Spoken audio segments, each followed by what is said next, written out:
This is Honresfield House, which was originally built in 1873 and has been empty since 2016 and recently been purchased by developers who are currently turning the building into luxury apartments.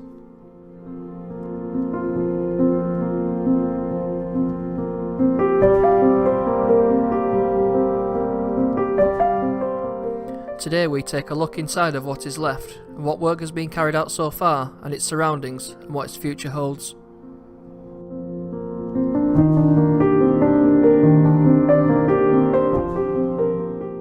The building was last used as a care home, and ran by the charity Leonard Cheshire. Items can already be seen lining skips, or scattered around the grounds, ready for parts to be cleared out and be demolished.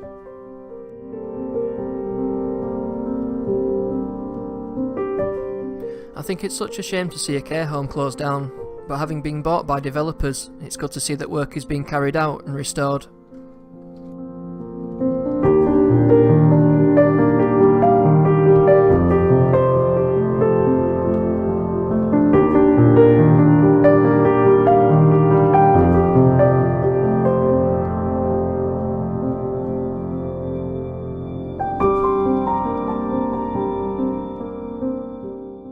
Once inside we enter the main hall, and with its Gothic features it looks stunning.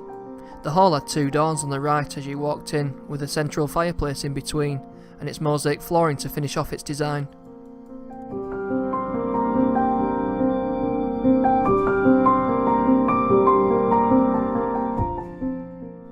This room was a library, keeping its Gothic style features around the walls, a wooden parquet floor and a well designed ornate ceiling, with small carvings of red rosettes, still well looked after.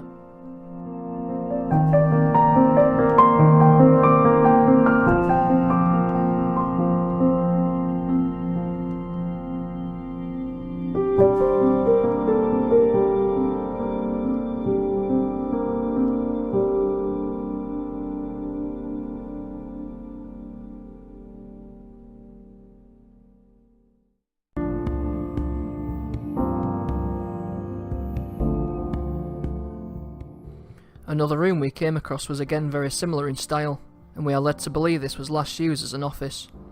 This also had another marble fireplace which had a packet of old cigarettes, an old can of orange, and above was Leonard Cheshire himself.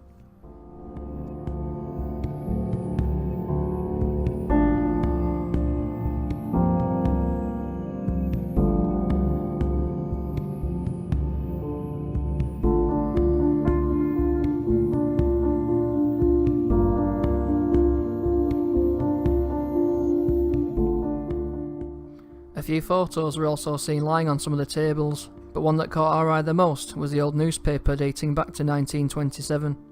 We read some of the articles that were still visible just to see what had been said back then and how things have changed today.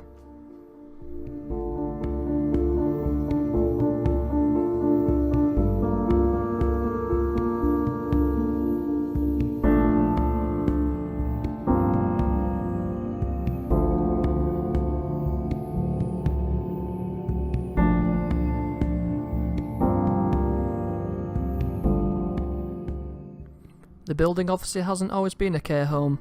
It was originally built by the Dove brothers at a cost of just over $5,000 for the Law family, who built woolen mills across the local area. Between 1913 and 1939, Honresfield just had one owner at a time, and then in 1959 it became a residential care home under the group founded by Leonard Cheshire, who was a former RAF pilot who started the charity for the disabled.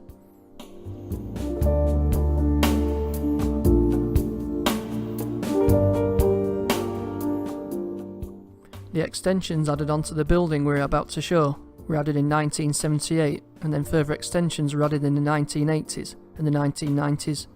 These were the parts where people actually lived and looked after by their carers. There were still some items left behind in this block, such as bathtubs, ceiling hoists and the odd wheelchair, but other than that, every room was already stripped out.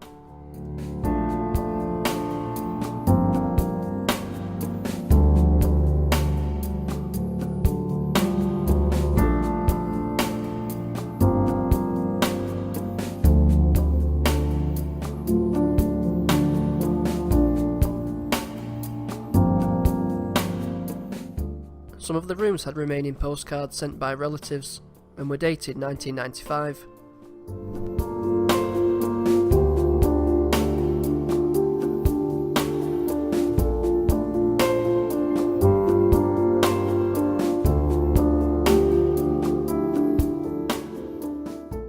As we returned back down to the lobby, we discovered another set of stairs that had been boxed in. These were the original stairs that would have led up to the 3rd floor back in the day, but now stands as a 2-storey building.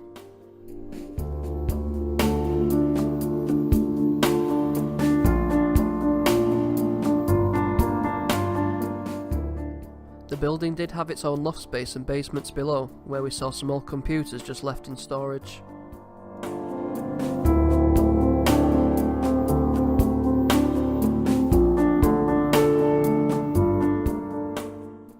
As we left, we filmed a bit more of the outside before most of it gets completely demolished. We hope you enjoyed this video, and thanks for watching.